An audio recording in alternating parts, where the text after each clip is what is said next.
vous disais, oser lutter, c'est oser vaincre. La lutte continue. Cela vous fait inexorablement penser à l'association des élèves et étudiants du Mali, AEM, qui a marqué et qui continue d'ailleurs de marquer la génération des 3 dernières décennies dans ce pays. C'est vous dire que l'émission d'aujourd'hui va sans nul doute s'articuler autour des thèmes qui sont entre autres le rôle et l'implication de l'AEM dans l'avènement de la démocratie au Mali, bonne gouvernance, crise multidimensionnelle au Mali, analyse critique et proposition de solutions pour une sortie de crise, mais aussi et surtout l'état des lieux de l'école malienne de 1990 à nos jours. Bonjour à tous, merci de votre constante fidélité à Chérifla à télévision. Bienvenue dans 100 langues de bois d'aujourd'hui. J'ai l'immense plaisir de recevoir Dr Oumar Mariko, le premier secrétaire général du bureau de coordination de l'AEM. Bonjour Monsieur Mariko. Bonjour. Bienvenue sur ce plateau. Merci bien. Bien. Je reçois à ma gauche Monsieur Ibrahim Tamega. Il est ancien membre de l'AEM. Il est également l'initiateur du premier forum international des anciens de l'AEM qui s'est tenu les 25, 26 et 27 au CICB de Bamako. Bienvenue Monsieur Tamega. Merci, bienvenue. Je suis très heureux d'être sur le plateau. Merci à vous d'être venu sur ce plateau pour parler, entre autres, de l'école malienne et de l'avènement de la démocratie au Mali. Alors, justement, cet avènement de la démocratie au Mali en 91 est indissociable de la lutte estudiantine menée par l'AEM, créée le 27 octobre 90 sous le leadership de quelques acteurs clés comme Oumar Mariko, ici présent, comme Monsieur Kassoum Bari aussi, il faut le citer. Alors, qu'est-ce qui a bien pu justifier la création de l'AEM à cette époque, Monsieur Mariko? Très bien, merci beaucoup. En fait, la création de l'AEM, ce n'était pas pour revendiquer le multipartisme ou la démocratie. Parce que la démocratie et le multipartisme deviennent des concepts un peu trop abstraits. On peut dire que la création de l'AEM, c'était pour répondre aux préoccupations des élèves et étudiants du Mali. C'est-à-dire qu'à l'époque, on vivait des situations extrêmement pénibles du premier cycle de l'enseignement au cycle supérieur. Le premier cycle de l'enseignement, les parents n'arrivaient pas du tout à faire face à la scolarité des enfants, entre autres. Il y avait des problèmes de salle de classe, des problèmes d'enseignants. Ça, c'est pour prendre quelques éléments clés de cette période-là. Vous prenez l'enseignement secondaire, c'était l'enseignement secondaire général, c'était les exclusions intempestives parce qu'on avait mis sur place un système d'entonnoir. Et il y avait également les difficultés de logement que les élèves avaient au niveau des lycées, l'enseignement général. L'enseignement technique professionnel aussi avait les mêmes problèmes, les mêmes difficultés de matériel didactique, de bibliothèques, et même de vie, de pouvoir vivre et étudier, et tout étant sur le dos des parents. Alors donc, selon qu'on soit riche ou pauvre, l'enseignement était dispensé de cette manière-là. Je parle bien du passé. Et vous prenez l'enseignement supérieur, l'enseignement secondaire et supérieur où il y avait les bourses d'études, nous étions parfois à 2 mois de bourse, de retard, de 3 mois. Je fais une petite comparaison seulement. Moi, j'étais interne dans les hôpitaux au Mali. Ça veut dire que j'avais fini mon examen de sortie, il me restait de faire la soutenance. J'avais une bourse de 22 750 francs CFA que je recevais pratiquement tous les 2 mois. Vous avez l'étudiant burkinabé du même statut qui avait 90 000 francs CFA par mois et qui le recevait régulièrement. J'avais un trousseau de 40 000 francs CFA à la rentrée scolaire, et l'étudiant burkinabé avait 120 000 francs CFA. Ça, c'était vraiment, et si on compare le coût de la vie au Mali et au Burkina à l'époque, le coût de la vie au Mali était plus cher que le coût de la vie au Burkina Faso. Ça, c'est pour que les gens se fassent une idée, et c'est là où des étudiants conscients, après avoir tiré les enseignements, comme moi, qui était entre 2 générations, et j'avais fait les luttes des années 80 avec l'UNEM, nous avons réfléchi avec mes cadets comment sortir, comment faire entendre la voix des élèves étudiants. Alors, Parce que dans les écoles, il y avait les comités UNGM, Union nationale des jeunes du Mali, qui étaient rien d'autre que des structures liées au parti du pouvoir en place, l'Union démocratique du peuple malien, et dont l'objectif n'était pas de se battre pour que les conditions d'étudiants, les conditions de vie des élèves puissent s'améliorer. D'accord. Alors, vous incarnez certainement la première génération de l'AIM. Vous êtes la cheville ouvrière, on va dire. Il y a eu d'autres générations. Il y a M. Temega présent dans ce studio pour nous parler de ce grand mouvement estudiantin. Alors, comment voyez-vous déjà l'AIM de cette époque? Je voudrais, à l'entame de mon intervention, d'abord, vous me permettez d'avoir une pensée pour les martyrs, les victimes de l'AIM depuis sa création à maintenant. Et rendre hommage à tous ceux et toutes celles qui se sont battus avec nos aînés Oumar Mariko et les autres aînés pour que les élèves et étudiants du Mali puissent étudier dans de meilleures conditions. Il vient de le rappeler, ils ont créé l'AIM sur la base de revendications saines pouvant permettre aux élèves et étudiants du Mali d'étudier de façon sereine dans des conditions les meilleures. Donc je voudrais en amont déjà rendre hommage et féliciter. C'est un plaisir pour moi d'être sur le même plateau que mon aîné Oumar Mariko, père fondateur de l'AIM, pour parler de la création de l'AIM. Je crois que les camarades aînés sont mieux placés pour parler de ce contexte de création. Ce que moi je peux dire, une génération qui est venue quelques années après, c'est que nous avons hérité de quelque chose, un syndicat estudiantin, qui a été une grande école pour nous, une grande université. Vous avez dit dans les thèmes tout à l'heure le rôle et l'implication de l'AIM dans l'avènement de la démocratie. L'AIM y a fortement contribué.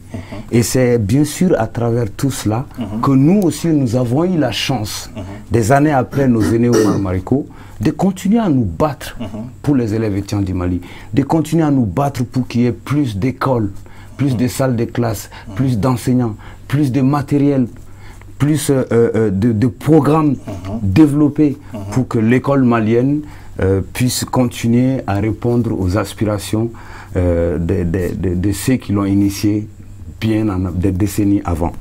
Donc, je suis plutôt dans un sentiment de fierté et de reconnaissance d'avoir hérité, et moi et d'autres camarades qui sont venus après nos aînés, et d'avoir hérité l'AIM, un syndicat qui nous a permis vraiment de nous battre, de nous former.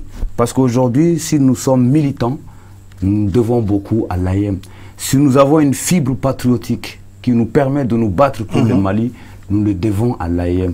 L'AIM nous a permis de nous battre pour l'école malienne, mais elle a forgé en nous cet amour de la patrie, se battre pour les uns et les autres, se battre non pas seulement pour les élèves étudiants, mais pour la jeunesse de façon générale. Les anciens de l'AIM, d'ailleurs, aujourd'hui, vivent et travaillent dans différents domaines avec cette même fibre patriotique, servir la nation malienne. Oui, la fibre patriotique pour servir la nation malienne. Alors, si elle n'avait pas existé, l'AIM, vous l'auriez créé, vous? Si les aînés ne l'avaient pas créé? On l'aurait créé, mais je dis encore une fois, bravo et chapeau aux aînés d'avoir créé l'AIM et d'avoir de façon victorieuse contribué à l'avènement de la démocratie, du multipartisme et de la multiplication des établissements scolaires et universitaires au Mali. Le premier forum international des anciens de l'AIM, pourquoi un tel forum? Vous êtes à l'origine de cette initiative, M. Tamega. Non. Mais moi, je voudrais plutôt parler de ça, parce que, en fait, Tamega a dit tout de suite dans son intervention qu'il était fier de m'avoir sur le même plateau que lui, etc. Absolument. Mais ce plateau, c'est lui qui l'a créé. Voilà. Il a créé ce plateau et il faut lui rendre hommage. Parce qu'il faut reconnaître une chose, il y a eu beaucoup de tentatives de regroupement des anciens de l'AIM. D'accord. Beaucoup de tentatives qui n'ont malheureusement pas abouti. Et lorsque ce jeune gringalet est venu nous voir pour nous proposer ce forum-là, très peu de gens croyaient, même moi je ne croyais pas beaucoup, parce qu'il y a eu trop d'échecs. Mais je crois qu'il a su tirer les enseignements des différents échecs, et il a été aidé en cela par des cadets à moi, mais des aînés à lui, qui s'étaient déjà regroupés pour créer le forum. C'est pourquoi vous avez dit tantôt que le premier forum. Moi, je crois que c'est le forum, c'est tout. D'accord. La première édition, oui, mais le forum, c'est le forum qui vient d'être créé. Il n'y en avait pas eu avant, et je pense qu'il n'y aura que des éditions de ces forums-là. Peut-être qu'ils peuvent aussi aboutir, grâce à l'ingéniosité des uns et des autres, sur quelque chose de plus consistant qui va aboutir à l'établissement effectif de ce qu'il vient de dire, la conscience patriotique. La conscience patriotique, je vous renvoie à la question, même si c'est vrai que l'aîné vous a un peu dévancé, mais pourquoi avoir pris une telle initiative? Et puis le docteur, enfin Mariko vient de le dire, il y a eu plusieurs tentatives, mais vous êtes parvenu quand même à rassembler tout le monde et de façon, on va dire, officielle pour ce forum. Merci, M. Diarra. Hier, nous étions des syndicalistes. Quand nos aînés ont créé l'AIM, c'était dans un cadre de mouvements estudiantins, des syndicats estudiantins. Aujourd'hui, nous ne le sommes plus. Nous sommes les anciens de l'AIM. Mon aîné Oumar est député à l'Assemblée nationale. Nous avons d'autres camarades députés. Les anciens de l'AIM sont des ministres aujourd'hui. Les anciens de l'AIM, c'est des grands opérateurs économiques, c'est des directeurs de services centraux. C'est des hauts gradés de l'armée, c'est des médecins, c'est des ingénieurs dans différents domaines. Les anciens de l'AIM, c'est des douaniers, c'est des hommes des médias, des hommes de la culture. Nous avons regardé cette famille, cette grande famille des anciens de l'AIM, si riche en profil. Et au regard de la situation actuelle du pays, nous nous sommes dit collectivement que, bien entendu, nous avons notre expertise à apporter pour aider ces pays qui vivent une situation sans précédent. Nous le faisons pour nous. Vous voyez, les anciens de l'AIM, je le dis avec ces profils, ce n'est pas un groupe homogène. Nous avons décidé même de dépasser les différences, les clivages, pour nous retrouver, pour servir encore davantage le Mali. Hier, nos aînés ont répondu à l'appel du Mali.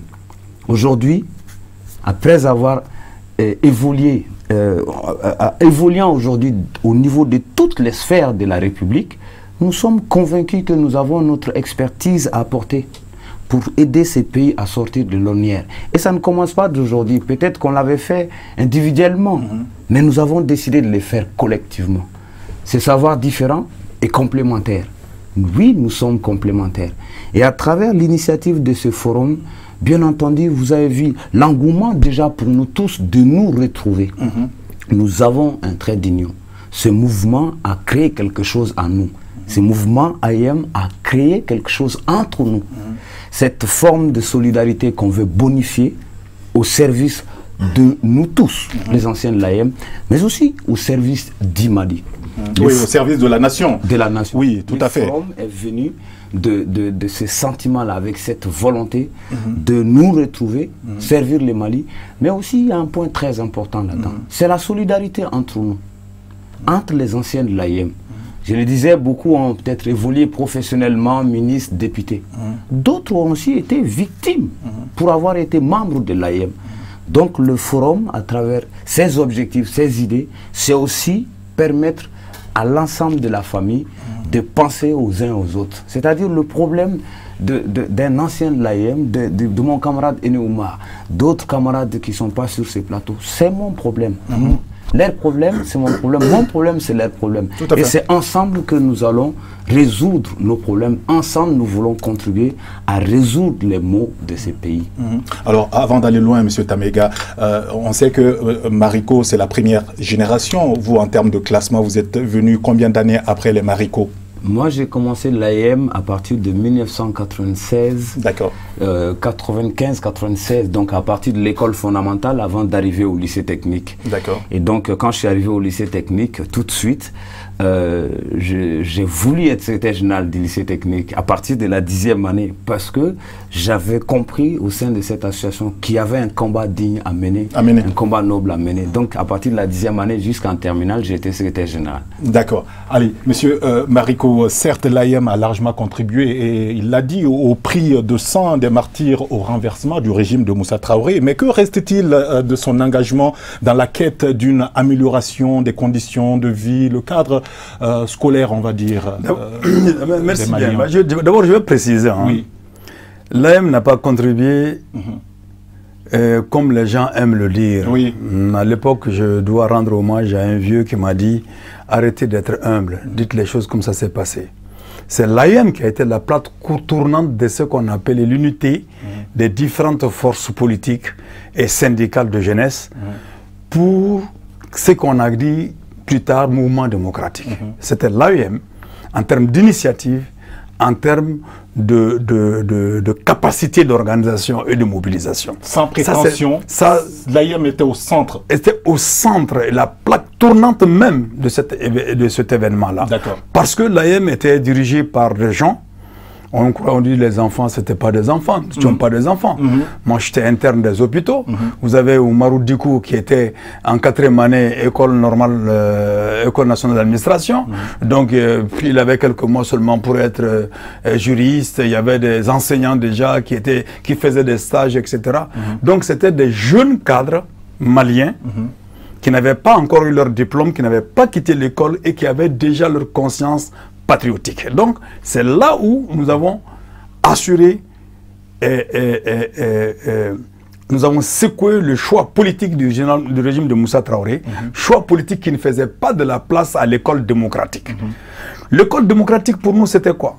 La possibilité réelle et non formelle pour tous les enfants de ce pays, sans distinction de classe sociale, de couche sociale, d'ethnie, de religion, de pouvoir accéder à tous les niveaux d'instruction. Tant que son aptitude le permet, qu'il n'y ait pas de contraintes sociales ou économiques pour empêcher un enfant d'accéder au savoir. C'est ça l'école démocratique. Et c'est cette école démocratique-là qui a mis en nul les limites du régime de Moussa Traoré qui n'était pas démocratique. Et donc l'AEM a contribué à l'éclosion des libertés démocratiques et à la chute de ce régime. Maintenant, que reste-t-il de cela? C'est ça la question. Quel reste-t-il de cela? Il reste cela que ceux dont l'AEM a permis à créer les conditions de prise de pouvoir ne sont pas sortis du choix politique du régime de Moussa Traoré. Ça, c'est la triste réalité. Parce que l'école, aujourd'hui, n'est pas démocratique. L'école est en fonction du fond du porte-monnaie du père, de la mère, de tel ou tel enfant. L'école aujourd'hui, au niveau pédagogique, l'école est en dessous des attentes de la patrie malienne, des exigences de la nation malienne, des exigences économiques, des exigences sociales, des exigences culturelles du Mali. Aussi, l'école aujourd'hui n'ouvre pas de perspective à ce que les différents produits sortis de cette école-là puissent mettre leurs connaissances en application pour accroître la production, la productivité et permettre comment on appelle ça, l'émergence des Mali agricolement, d'un point de vue agricole puissant, d'un point de vue industriel puissant. Alors donc, cela n'est pas l'AEM. Cela, c'est le choix politique qui a été fait par ceux-là qui ont bénéficié, je ne dis pas profité, je ne dis pas autre chose, mais qui ont bénéficié de cet espace, de ce boulevard qui a été ouvert par le peuple malien à travers le mouvement étudiant. Monsieur Marico, alors les doléances, le cahier de doléances, j'ai envie de dire, est-ce que les doléances ont-elles été satisfaites à cette époque? Car l'histoire nous a révélé justement que l'école malienne traversait encore une crise sous le régime de Alpha Oumar Konaré. Alors, ne voyez-vous pas dès la première décennie de l'existence de l'AEM un cinglant revers? Bon, là, je vous dis tout de suite qu'on avait des revendications à 27 points. Et il y a des revendications qui ne demandaient pas des problèmes budgétaires qui ont été réglés. Cabral a eu son nom sur le lycée de Ségou, ça c'est dû à l'AEM, mais c'est une revendication unanime. Ibrahim Sori Chokari, son nom a été porté par Diéné. Mais le problème fondamental, c'est que le choix politique d'hier, qui était les préceptes du FMI et de la Banque mondiale ont prévalu. Alors, si bien que les revendications, je donne un exemple patent. Quand nous avons dit qu'il faut construire plus d'écoles, qu'il faut recruter plus d'enseignants, pour éviter la double division et la double vacation, pour éviter la pléthore dans les différentes écoles, En retour, nous n'avons pas cela. Nous n'avons pas eu ça. Pendant la période transitoire, il y a eu des choses qui ont été accordées. On a augmenté la bourse, mais on a augmenté la bourse dans le secondaire, dans le supérieur, on a augmenté effectivement la bourse. Après, on a fait des tentatives d'ouvrir des internats, mais lorsque les élections se sont passées et qu'en 92, le régime de Alpha Oumar Konaré s'est installé, il y a eu un choix politique qui a remis en cause fondamentalement tout cela. Donc vous prenez le mémorandum de l'AM, je l'ai donné l'autre jour devant vous tous à Chana Takiou et je l'attends. J'attends sa publication parce que ça nous interpelle tous.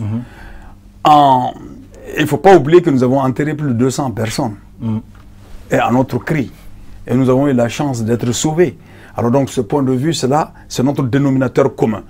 Que l'on soit au pouvoir, que l'on soit à l'opposition, que ce soit par-ci, par-là, on a la conscience, on n'aura pas la conscience tranquille tant que l'école n'est pas démocratique. Donc, de ce point de vue, le mémorandum en 27 points, il y a très peu de choses qui ont été réalisées. Au contraire, on s'est rendu compte d'une certaine aggravation de situation par rapport au mouvement. Ça aujourd'hui, c'est un peu le contraste d'ailleurs. C'est pas un contraste en tant que tel. En fait, c'est une évolution qui a trahi l'espoir et les espérances de notre peuple. Ok. Monsieur Tamega, alors vous, à votre niveau, c'est vrai que les époques ne sont pas exactement les mêmes. Est-ce que vous avez senti de l'amélioration dans le cadre scolaire?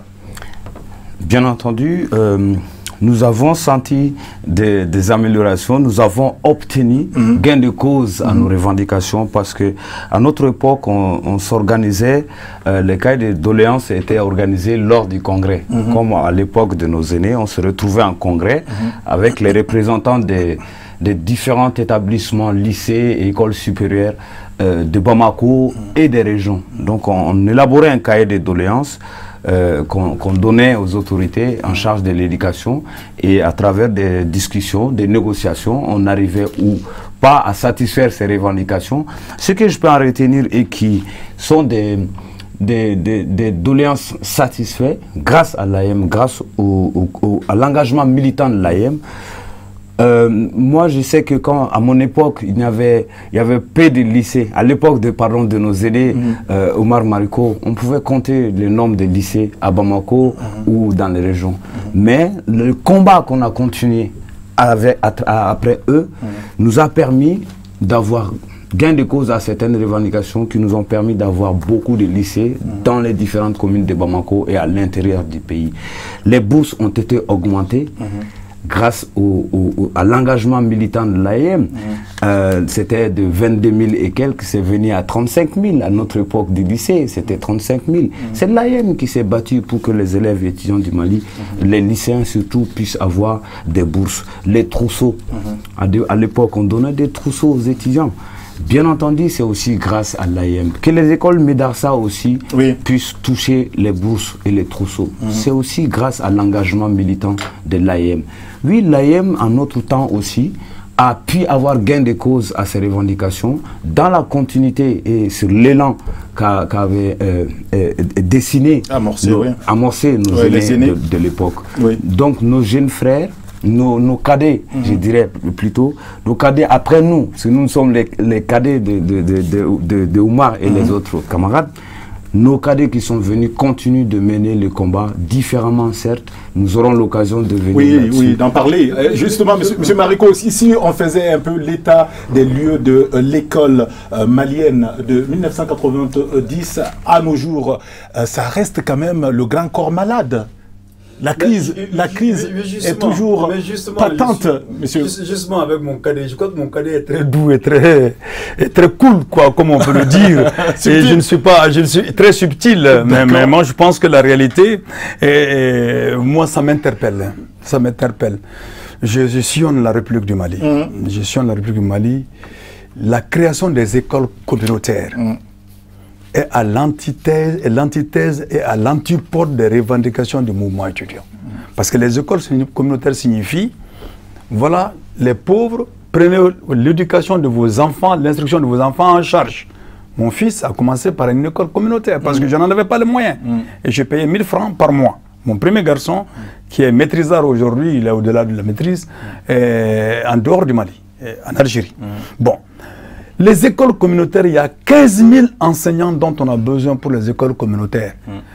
On ne les met pas, ils sont à la charge des parents, des familles. Vous allez dans les écoles communautaires, surtout dans les brousses, vous allez vous rendre compte, parfois, il n'y a même pas d'enseignants. Il y a pour 6 classes, vous avez 6 niveaux, vous avez 2 ou 3 enseignants. Les écoles ont tendance à se fermer.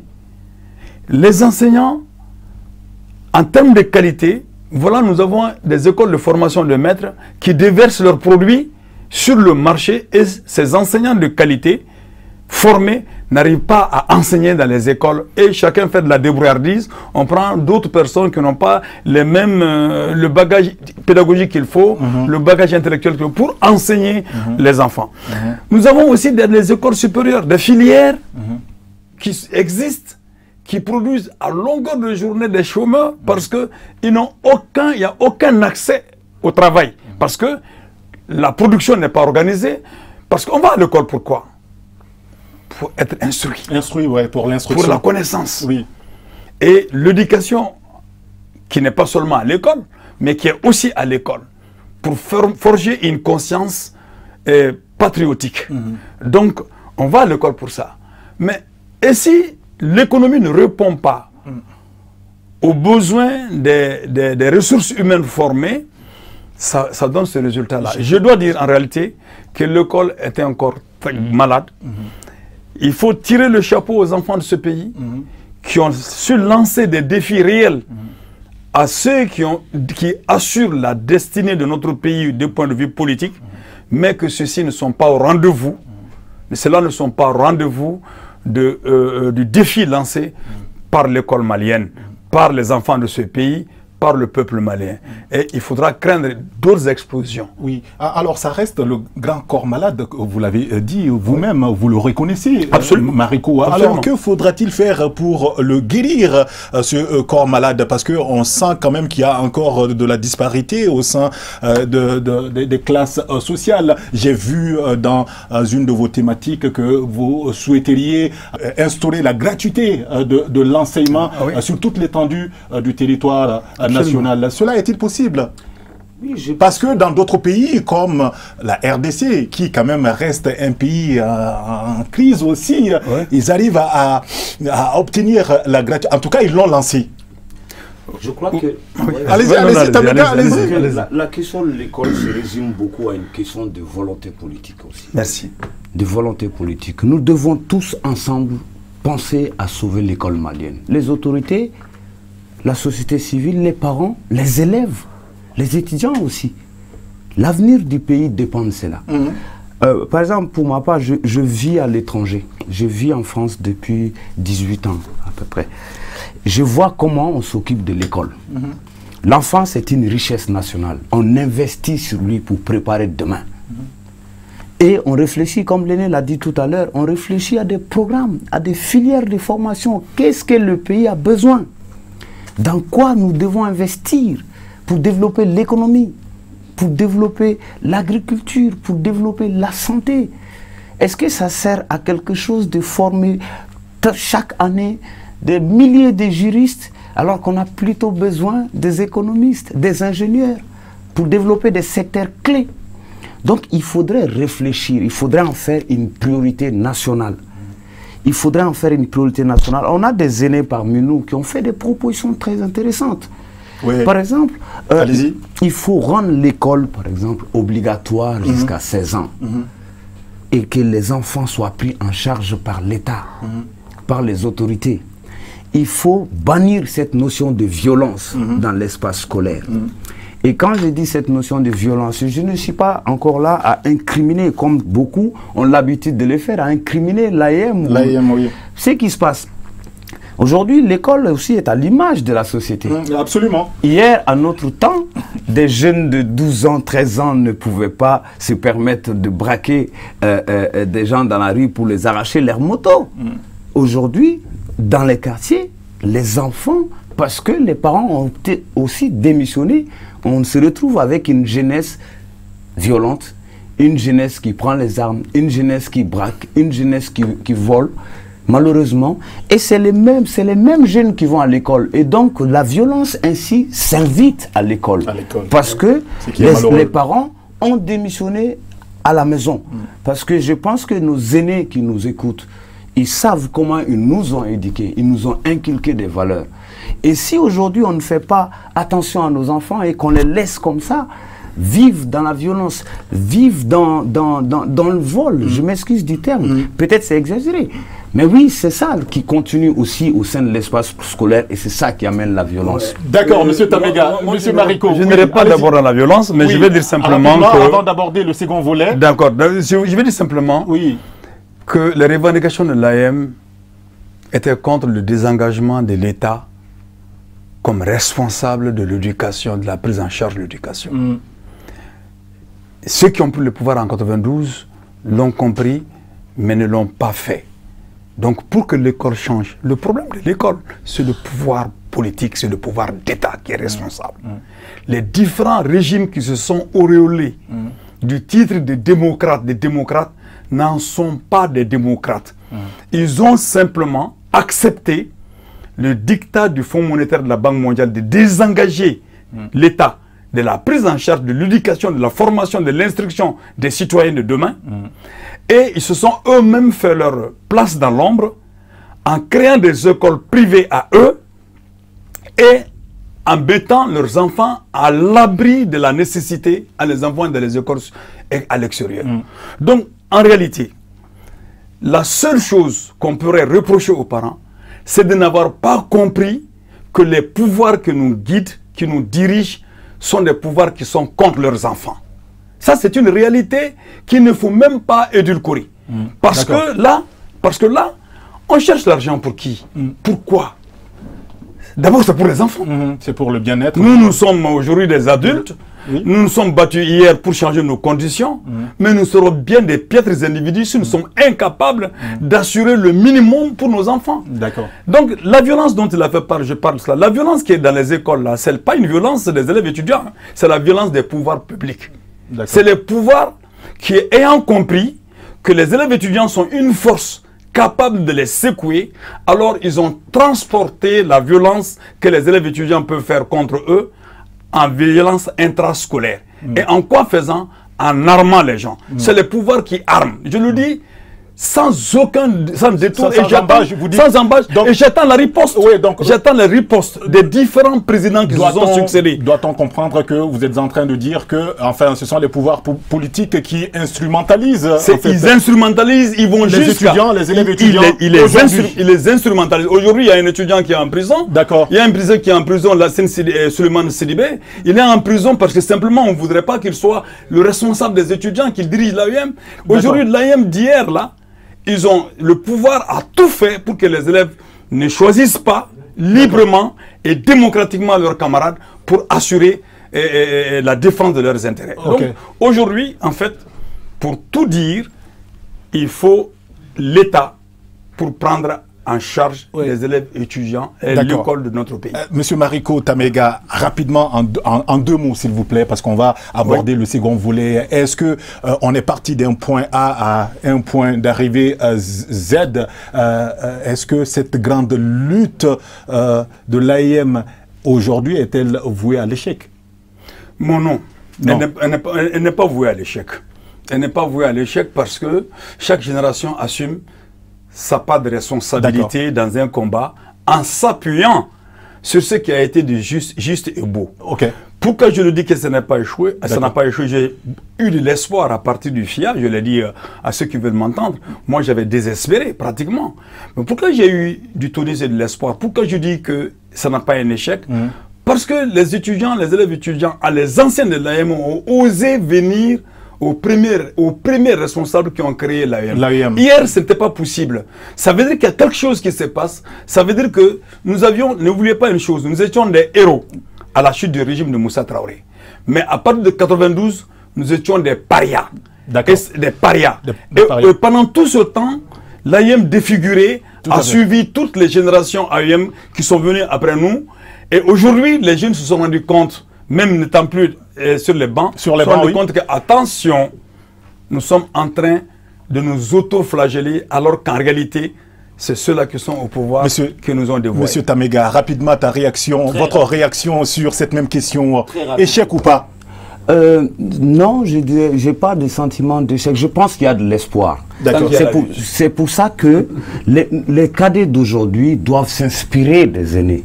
Nous étions organisés hier. Nous revendiquons de façon sérieuse. Nous élaborions les cahiers de doléances de façon solennelle, sérieuse. On se retrouvait en congrès, comme je disais, les délégués, les représentants de l'AEM venaient des régions. On se retrouvait. On discutait des problèmes de chaque établissement, de chaque région, de chaque commune de Bamako. Et c'est à travers ça, de façon responsable, qu'on élaborait un cahier de doléances. Il y avait ce qu'on appelle les comités directeurs qui n'existent plus. C'était le cadre entre le bureau de coordination de l'AEM et les membres, les autres secrétaires généraux des établissements, de se retrouver avant de manifester, de discuter. Est-ce qu'on doit manifester? Qu'est-ce qu'on pense de ce point? Les autorités ont répondu sur tel point. Voici la réponse. Qu'est-ce qu'on en pense? On discutait. Quand je disais tout à l'heure que l'AEM a été toute une université pour nous, ces cadres-là nous a formés dans le débat démocratique, dans la réflexion, dans la construction des idées, dans la méthode de revendiquer. Nos cadets d'aujourd'hui ne doivent pas s'éloigner de l'AEM d'hier. Hier, quand nous revendiquions, Omar Marco l'a dit tout à l'heure, il y a un document très précieux qu'ils ont mis en place qu'on appelle le mémorandum. Nous revendiquons, on n'oubliait pas. À chaque fois, dans notre lutte, on avait le mémorandum comme une forme, une sorte de bible, boussole, de boussole, de repère. Aujourd'hui, les cadets ont oublié ces mémorandums. Il faut qu'ils reviennent là-dessus, il faut qu'ils reviennent au comité directeur, il faut qu'ils reviennent au débat, il faut qu'ils reviennent à l'analyse, à la réflexion entre eux. Ça va permettre de responsabiliser les mouvements estudiantins. Et bien entendu, on a beaucoup d'inquiétudes aujourd'hui. On peut pallier à tout cela si on arrive à responsabiliser. Et nous, les aînés, surtout nos aînés Omar Marco aussi, on a un devoir, une responsabilité de former les cadets d'aujourd'hui, de les accompagner dans la construction d'une AEM responsable. De les accompagner. Et que l'État sorte de la gestion de l'AEM. Oui, ça on l'a bien compris, Monsieur Mariko, étudiant hier et aujourd'hui leader politique. Quel rôle les anciens de l'AEM peuvent-ils être amenés à jouer dans la résolution de la crise multiforme au Mali? Moi, homme politique, je dis simplement que le système politique en place aujourd'hui n'est pas mon système politique et ce système ne va jamais gérer de façon démocratique l'école malienne. Et c'est pour cette raison que je suis politique et je suis très souvent engagé à la quête du pouvoir. Alors donc, mais seulement, je pense que mon rôle consiste à insuffler aux jeunes générations comment on appelle ça, l'initiative, le pousser à prendre initiative, à comprendre, à élever leur niveau de conscience syndicale et politique. Ce rôle-là, je le joue en permanence, mais je ne compte pas sur le pouvoir actuel. Le système actuel, pas seulement le pouvoir. Parce que le pouvoir actuel, c'est Vous ne faites pas partie du système? Non, je suis impropre à ce système-là. Qu'appelez-vous système? Le système... Puisque vous êtes député, Monsieur Mariko? Non, je suis député de l'opposition. Je suis député... Le système, c'est quoi? Le système, c'est de faire du privé le moteur de l'économie nationale. Le système, c'est de ne pas mettre la puissance publique au service de la collectivité. Alors donc, moi je suis pour un pouvoir public qui centralise le débat et qui déconcentre les services. Alors donc, ce n'est pas le cas aujourd'hui.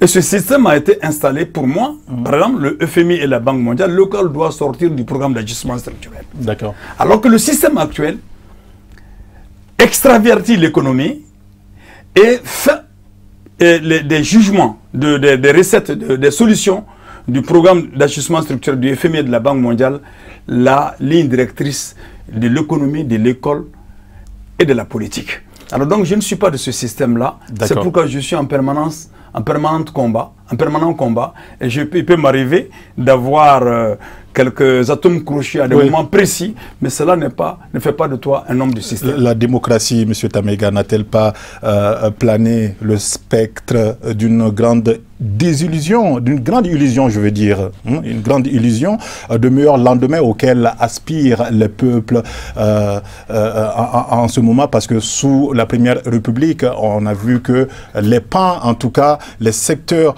les plus essentiels fonctionnaient très bien, alors qu'aujourd'hui, pratiquement, tous ces secteurs-là sont grippés.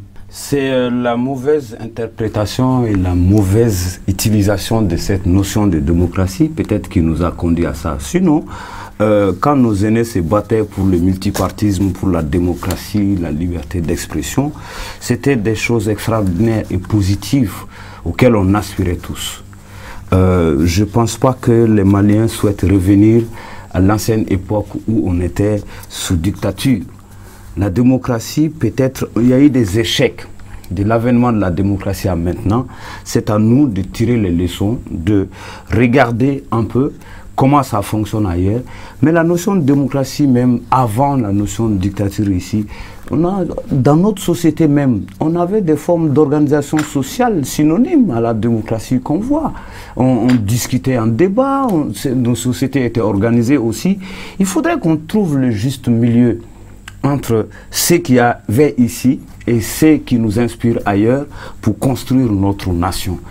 Pas seulement calquer quelque chose qui vient de l'extérieur pour dire c'est ça le modèle qu'il faut pour ici. En tout cas, moi, ce que je voulais encore le redire, nous sommes aujourd'hui, vous avez posé une question à notre aîné, quelle expertise on peut apporter aujourd'hui au regard de cette situation. Les anciens de l'AM, par exemple, on n'est pas un groupe, je le disais, un groupe homogène. Il y a toutes sortes de compétences et de profils. Mon aîné est médecin. Quand on demande aujourd'hui de l'expertise dans le domaine de la médecine, dans le domaine de la santé publique, au-delà du fait qu'il est ancien de l'AM, il a beaucoup de choses à apporter. Certains sont ingénieurs, certains sont opérateurs économiques, certains sont douaniers. On a des compétences diverses et variées qu'on veut bonifier à travers cette initiative du FIA pour proposer, comme vous disiez tout à l'heure, face à cette crise multidimensionnelle, qu'est-ce qu'on peut proposer. C'est partant de là en fait, parce qu'on est convaincu que parmi nous, en dépensant même certaines différences, on a beaucoup de ressources en notre sein pour aider les pays. Non pas pour aider quelqu'un, je le dis bien, pour aider les pays. Parce qu'aider les pays, c'est ça qui... Oui, Mariko, ne faudrait-il pas un changement réel de paradigme de paradigme quand on sait que, comme il l'a dit, le modèle calqué sur les puissances occidentales a clairement montré ses limites. Alors, quelle piste de solution envisageable pour une sortie de crise? Je vais essayer d'être très schématique, pour dire simplement que la démocratie, elle est universelle. Et la démocratie, la Première République, puisque vous parlez de Première République, la Première République était une république démocratique tournée vers la satisfaction des besoins du peuple, de la communauté, du plus grand nombre. La Deuxième République était un pouvoir démocratique tourné vers la satisfaction des besoins des plus riches, des plus nantis. La Troisième République a enfourché le pas à la Deuxième République, trahissant clairement les idéaux de mars 91. Pour sortir de la crise, vous voulez réfléchir longtemps à ce que je vais dire, il faut la Quatrième République, qui ne sera rien d'autre que la contextualisation de la Première République. C'est là où on sortira de la crise. Et le pouvoir actuel n'en est pas capable. Alors, ce n'est un secret pour personne, Monsieur Mariko, votre refus d'aller au DNI, c'est le terme technique, dialogue national inclusif.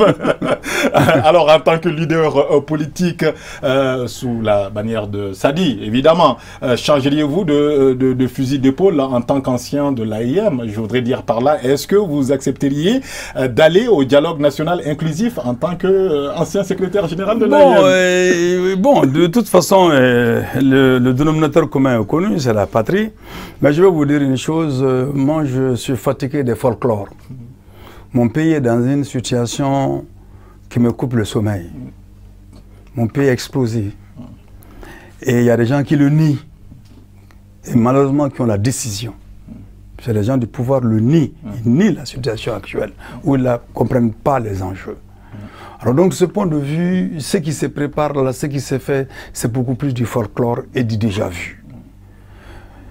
Alors donc, de ce point de vue, c'est l'opposition qui s'était mise ensemble et qui a, avec les religieux, qui avait abouti au 5 avril, qui a manqué de responsabilité, qui n'a pas respecté, qui peut dire même qui a trahi ceux pour lesquels les gens se sont mis ensemble. Parce que ceux pour lesquels les gens se sont mis ensemble, ce n'était pas d'aller s'engouffrer dans un gouvernement, plutôt que de faire comprendre au pouvoir qu'il a à faire un partage de responsabilité. Vous incriminez ceux qui ont rejoint le gouvernement? Ce n'est pas ceux que j'ai rejoint le gouvernement que j'incrimine. C'est ceux qui se sont arrêtés à l'accord politique. C'est l'accord politique de gouvernance. L'accord politique. D'accord. C'est l'accord politique de gouvernance parce qu'après il y a eu l'accord politique de gouvernance. Il y a des gens qui ont signé un accord politique et qui après ne sont pas allés au dialogue ou qui ont quitté la table du dialogue. Je ne trouve pas tout ça sérieux. Je ne trouve pas ça sérieux du tout. Je pense simplement que les difficultés, les souffrances de notre peuple vont au-delà des gestions d'humeur. Nous sommes à présent dans la gestion d'humeur en République du Mali. Et c'est pourquoi, comme l'AE n'a même pas demandé d'aller au dialogue, il y a d'autres voix qui vont porter certainement s'il y a des propositions de sortie de crise qui ne seront pas dans cette histoire-là, parce que le dialogue doit se faire sur quoi? Pourquoi?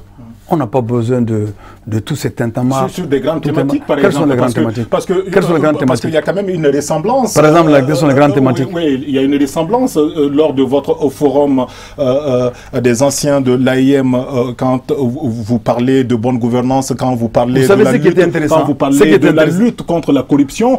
Tous ces thèmes-là, toutes ces thématiques-là se retrouvent quand même dans le dialogue national inclusif. Monsieur Tamega, vous pensez pouvoir aller au dialogue national inclusif puisqu'il s'agit du Mali, pour qu'on puisse avoir quand même une chance de sortie de crise? Je crois que nous, les anciens de l'AIM, ce qu'on peut dire déjà entre nous-mêmes, le forum a été le cadre entre nous de nous retrouver avec des profils divers et variés. Cette rencontre en elle-même est une forme de dialogue entre nous, pouvant contribuer à aider ces pays. L'aîné Oumar Marco, par exemple, milite dans un parti. D'autres anciens militent dans d'autres partis. D'autres camarades ne militent même pas dans des partis politiques. Mais ensemble, nous sommes conscients de la nécessité de nous retrouver et de bonifier nos relations pour le pays. Ça, en lui-même, cette démarche en lui-même est une... Et dans le excusez-moi, dans le respect, et ceux qui pensent, les recettes que nous avons eues, les solutions que nous avons proposées au FIA, mais ceux qui estiment qui croient qu'ils peuvent amener ça au dialogue, moi je ne vois aucun inconvénient.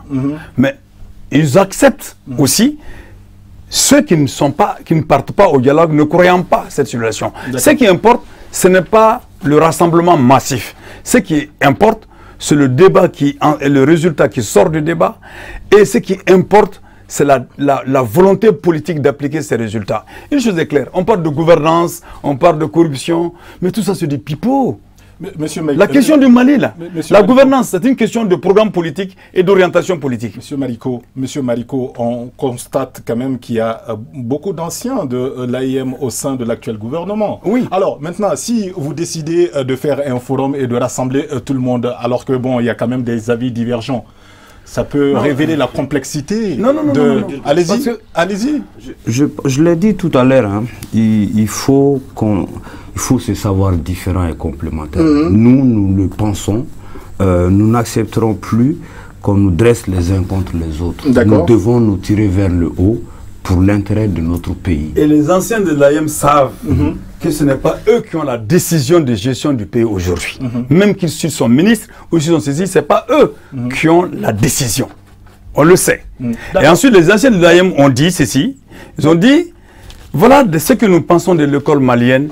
C'est à la disposition du pouvoir en place, comme c'est à la disposition de ceux qui prendront le pouvoir. Nous serons là simplement pour faire le point entre nous. Et si la possibilité nous est arrivée d'avoir la décision ensemble, nous allons appliquer ce que nous avons dit.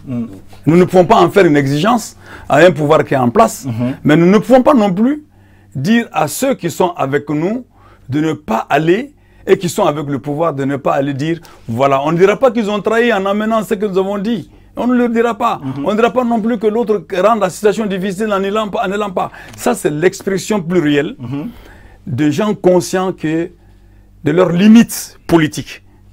Leurs limites politiques. Notre limite politique, c'est qu'il n'y a aucun ancien de l'AM qui a la décision aujourd'hui dans la gestion des affaires du pays. Il n'y a que des sectes. Quand bien même qui sont... Quand même qui sont dans le gouvernement. C'est clair. Parce que alors, monsieur Tamega, oui, votre réaction assez rapidement, puisque bon, le temps est en train de filer. Les 3 jours du forum nous ont permis, comme il l'a dit, de faire des recommandations sur 40 points autour des 3 thèmes qu'on a choisis pendant le forum. Le rôle et l'implication de l'AM dans l'avènement de la démocratie, même si ça a été défini différemment par mon aîné tout à l'heure, l'AM était carrément... On n'a pas seulement contribué, on était acteurs.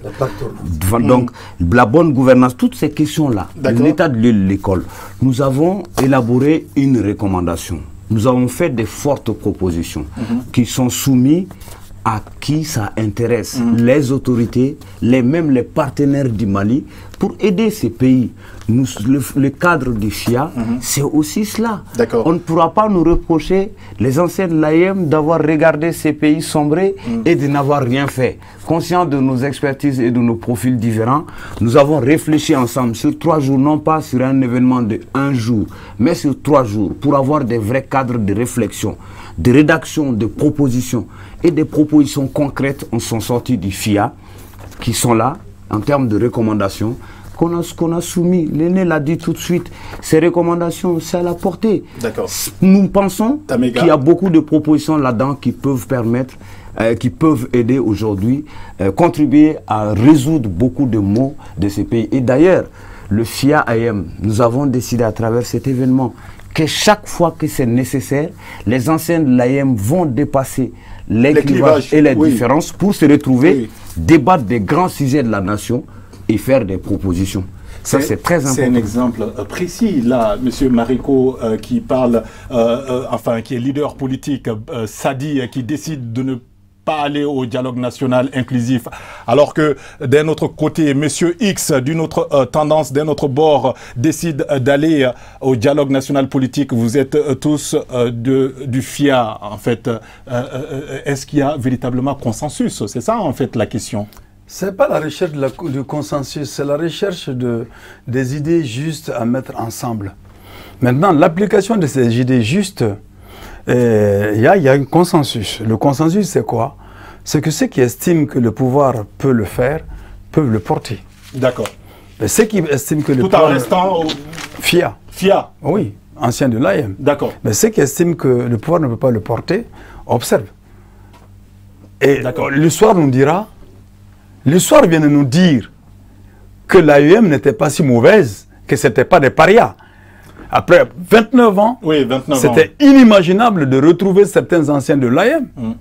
Il y a des gens avec lesquels 10 ans, moi je ne parlais pas. Il y a des gens qui m'avaient couvert d'opprobre. Même les anciens de l'UNEM sont venus me donner une médaille. Parce qu'ils savent le combat que j'ai mené dans l'UNEM et la passerelle que j'ai développée entre l'UNEM et l'AEM. Ensuite, ils ont réhabilité, nous avons ensemble réhabilité le combat de l'AEM pour démontrer que ce n'était pas une organisation ni manipulée, et que, ni à la solde de X ou de Y. Alors là, c'est quelque chose de fondamental. C'est le reste, une question de vision, et c'est l'expression démocratique en son sein. On s'achemine quasiment vers la fin de cette émission et je m'en voudrais bien, docteur Mariko, de vous laisser partir sans pour autant vous demander si toutefois les anciens de l'AIM, les FIA, on va vous appeler comme ça, chercheraient-ils à conquérir le pouvoir en 2023 et comment? Moi je pense que ce n'est que légitime. Ah, vous trouvez ça légitime? Je trouve ça absolument légitime. Comment? Mais il y a les règles, il y a des règles démocratiques qui le permettent.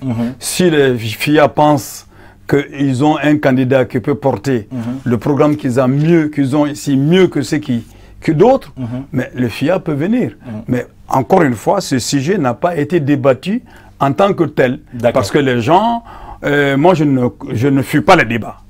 Parce qu'à l'AM, nous n'avons jamais fui les débats. Ça, on le sait. Chacun donne son impression.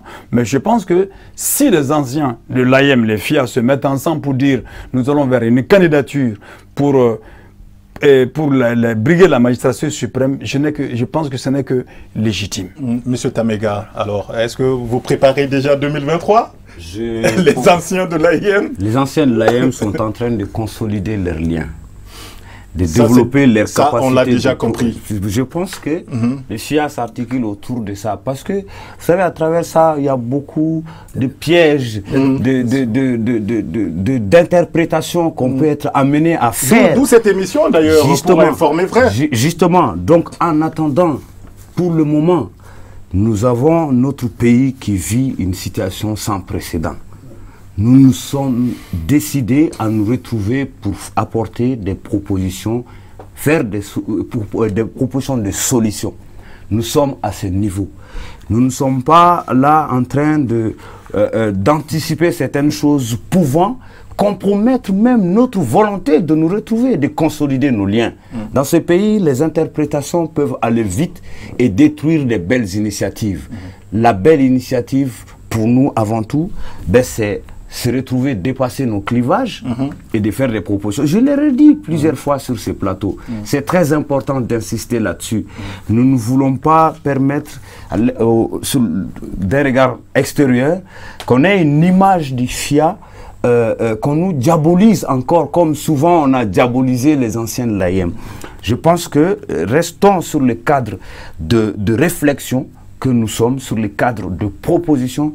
Le FIA se veut comme un think tank qui existe dans certains pays aussi. Un laboratoire d'idées.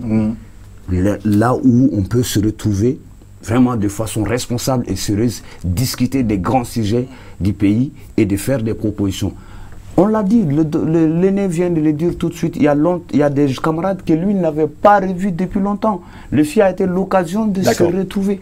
Donc, je voudrais, si vous me permettez, qui est très important d'ailleurs, si on parle du FIA, si on parle des anciens de l'AM aujourd'hui, moi sur ces plateaux, je voudrais vraiment rendre hommage aussi, comme je l'ai dit tout à l'heure, j'ai rendu hommage aux martyrs, mais il faut aussi rendre hommage à tous ceux qui ont créé l'AM, avec à la tête le docteur Oumar Mariko. Si on parle de l'AM, si on est sur ce plateau, c'est que mon aîné Oumar Mariko et les autres membres de son tout premier bureau de coordination, ont su se battre et ont su mener un combat juste pour les élèves étudiants du Mali. Restons dans le contexte et développons nos liens sur ça. Évitons certaines amalgames.